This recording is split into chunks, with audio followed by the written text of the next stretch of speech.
going there, peeps? Phil here from MTG QE Philosophy here again, bringing you yet another deck tech. This time it's my blue-white historic deck. This deck's super fun to play, but also super expensive to play. But nonetheless, let's kick it off. And we're going to go with our low-end creatures as usual into our high-end, our spells and our synergies. Alright, let's get into it. And the first of our creatures is, we're going to go with 4 copies Tetsuko, Umezawa Fugitive. This 2-drop, 1/3 legendary historic creature is fantastic for our deck. Creatures with the power and toughness of 1 can't be blocked. So that's going to help us with our early game getting our damage. And we all know how pesky 1/3 creatures are early game as well. So he's really good for us because he's historic and he's going to do a job. Alright, well let's move on to our next creature. And that is 4 copies of Danitha, Capashen, Paragon. This 3-drop historic legendary creature is 2/2. She has first strike, vigilance, and lifelink, and auras and equipment we control cost 1 less to cast. So that's going to be fantastic for us down the line. Alright, she's going to be good when we equip her with someone. She's going to be cheap to do that, and she's also going to be great because she gives us lifelink. So we're going to be able to get some life back, and that's going to be crucial for us. Alright, well let's move on to our next historic creature, and that is 4 copies of Kwende, Pride of Femeref. Now it's a 4-drop 2/2 creature with double strike, and creatures with first strike we control have double strike. So it means that Danitha is going to have double strike, so she no longer deals 2 damage but 4 damage. And that's going to be really helpful for us. Even if we equip her, she's going to be able to deal double that damage. And Kwende is really brutal like that. Now let's move on to our next card that's going to help us synergize with all these cards together. And that is 4 copies of Raff, Capashen, Ship's Mage. That's right, none other than Danitha's brother. This 4-drop 3/3 flying flash creature gives all of our historic spells flash as well. So the great thing about that is that we're going to be able to use the likes of Kwende and flash them into play and give our creatures like Danitha double strike, just like that. And it's going to be really good. So it means we can flash them into play, and then we're giving double strike to our opponents. We're giving double strike to Danitha, and we're going to be able to deal 4 damage or upwards of more depending on what we have equipped to her. Alright, and let's move on to our next 4-drop, and that is 4 copies of Traxos, Scourge of Kroog. This 4-drop 7/7 trample historic legendary artifact creature is brutal. Yeah, it comes into play tapped, but we get to untap it every time we play a historic card. Now our deck is riddled with historic cards, so we're going to be able to untap this thing on a regular basis, and being able to flash this in and attack the following turn is going to be really awesome for us. And being able to have it deal 7 damage is really gnarly as well. And if we can equip it with something, that's going to be really lethal for our opponents. Alright, let's move on to our last creature card for the deck before we move on to our spells and our other cards, and that is 4 copies of Lyra, Dawnbringer. Now Lyra the Dawnbringer is a 5-drop 5/5 flying first strike and lifelink. Other angels you control get +1/+1 and have lifelink, but having a 5/5 flying creature with lifelink is fantastic, and first strike. Also, don't forget, we have Kwende in play, and we swing with the Lyra or Dawnbringer. We're going to be dealing 10 damage and gaining 10 life. That's pretty gnarly. Being able to flash Lyra in as well with Raff Capashen, that is brutal as well. You see, this is really, really cool. Being able to flash creatures in with Traxos. So Traxos is tapped. We can flash a historic creature into play, untap it, and we can block with Traxos as well. Traxos is a really great creature to block with. It's an artifact, so it is a little bit more susceptible to those removal spells, but the likeliness of people having those in their deck is usually 1 or 2. Anyway, let's move on to our spells now and how we're going to protect our creatures and also make them a lot bigger. And the first of those spells we're going to go with is 4 copies of Negate.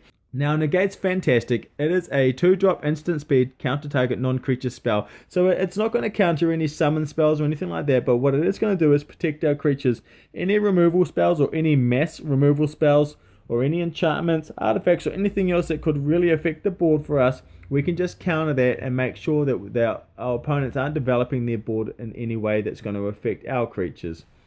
Alright, let's move on to the next card that I like for this deck, and that is 4 copies of Blackblade Reforged. Now, the Blackblade Reforged is a 2-drop equipment that is legendary, so it's historic as well, but equipped creatures get +1/+1 equal to the number of lands we control, which is really awesome. And on top of that, to equip it to a legendary creature is only going to cost us 3. We're equipping it to a non-legendary creature costs 7. Now here's the thing. We have the Blackblade Reforged in our hands and we cast Danitha. The following turn, the Blackblade Reforged only costs 1 to cast and then we equip it to Danitha. Danitha at this point is likely to be a 6/6 creature. So that's really awesome. Being able to have a 6/6 creature with Vigilance and Lifelink and First Strike is going to be really hard for our opponents to deal with in the 4th turn. And the Blackblade Reforged equipped to Traxos, even better. The Blackblade Reforged is really fantastic. Being able to equip it to just about any of our creatures with First Strike is going to be really lethal. If you think about equipping it to Lyra the Dawnbringer and she's flying and lifelink and she's got double strike because of Kwende, that's some serious life gain with evasion as well. Our opponents are going to find that really difficult to deal with. And also equipping it to Traxos is really hard as well for our opponents because it's going to end up getting trampled. We could end up with something like being 12/12 trample, and that's really hard for our opponents to deal with as well. And we don't have a go wide strategy. It's about going big and going big fast, and that's really difficult for our opponents to deal with. And opponents will not like this deck at all. It either comes together really fast and hard and destroys our opponents quite quickly, or it's just one of these decks that it overpowers things very quickly, and there's just no coming back.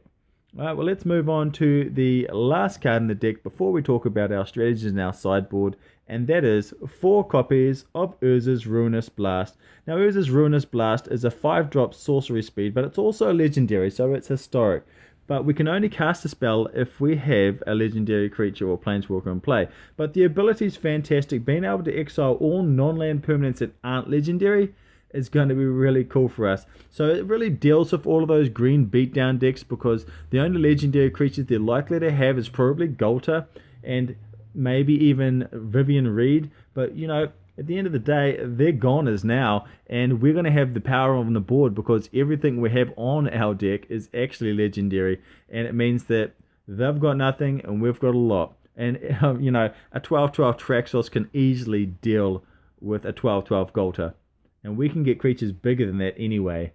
Alright, well, let's move on to our land and then our sideboard. And we'll see where we go from there. And of course, moving into our land, we're going to have 4 copies of Glacial Fortress, 4 copies of Memorial to Genius. We're going to have 8 plains and 8 islands. Now, the good thing about having the Glacial Fortress is it's going to help us with our fixing. And also having the Memorial to Genius is also going to help us with our card draw. It's probably one of the things that we're going to lack a little bit in this deck, but being able to play lands that allow us to do this is also going to help us develop our board and also fill our hand back up.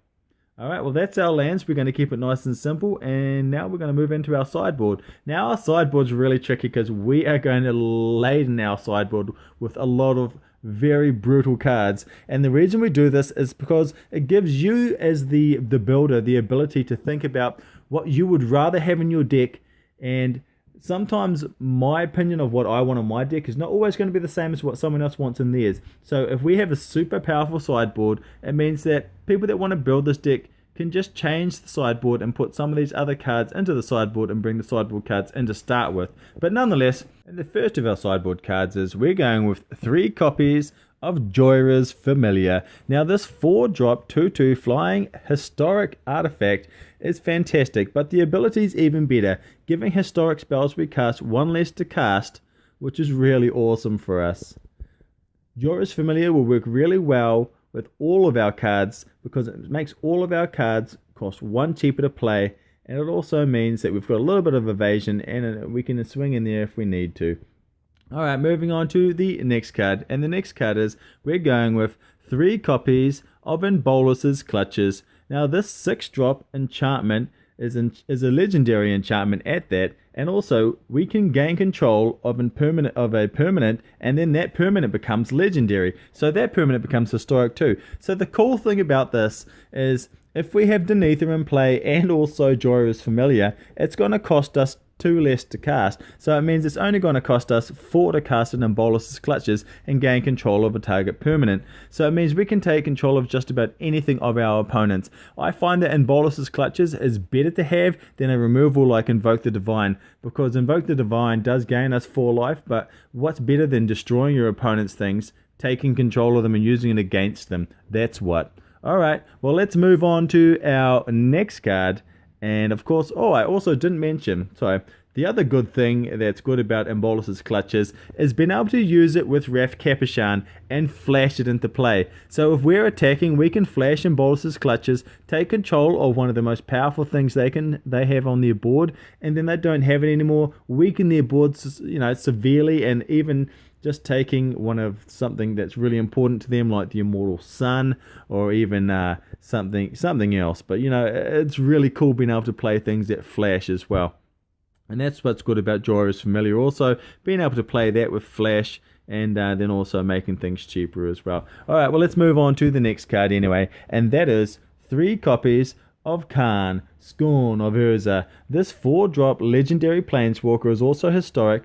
It enters the battlefield with 5 loyalty, and +1 we can reveal the top 2 cards of our library. An opponent chooses one of those 2 cards, one goes into our hand and the other one goes into exile. Now the next ability is we can -1 and put a card from exile into play, or into our hand, and that's really cool. Being able to take the card from exile that our opponents put there and then put it into our hand, it makes it available to us. And Karn's last ability is -2, and we can create a construct artifact creature that is +1 equal to the number of artifacts we control. So having the Blackblade Reforged and also having Jhoira's Familiar and Traxos means that we are going to have at least 3 other artifacts when this enters the battlefield. So it means these artifact creatures from Karn are going to end up coming into play as 4/4s. So it's not terrible. Alright, well let's move on to the next card. And of course that is 3 copies of Karn's Temporal Sundering. Now Karn's Temporal Sundering is also a legendary sorcery spell. It costs 6, but yet if we do have Jhoira's Familiar in play, it does mean it's only going to cost 5. But we do need to have a legendary creature in play to be able to cast it, which or a planeswalker, but we shouldn't have any trouble with that at all. But the beauty of it is taking an extra turn, being able to swing in, and Danitha that's equipped with the Blackblade Reforged, or even Lyra with the Blackblade Reforged, swinging in twice. That's pretty much game there. You're looking at, if you can't defend it, that's 20 damage almost straight away with Kwende as well. It's really, really gnarly. Having Kwende, Lyra Dawnbringer, and then on top of that, the Blackblade Reforged equipped to something, swinging in twice, that's some serious damage there. It's a real game ender. That's a concede moment for our opponents there.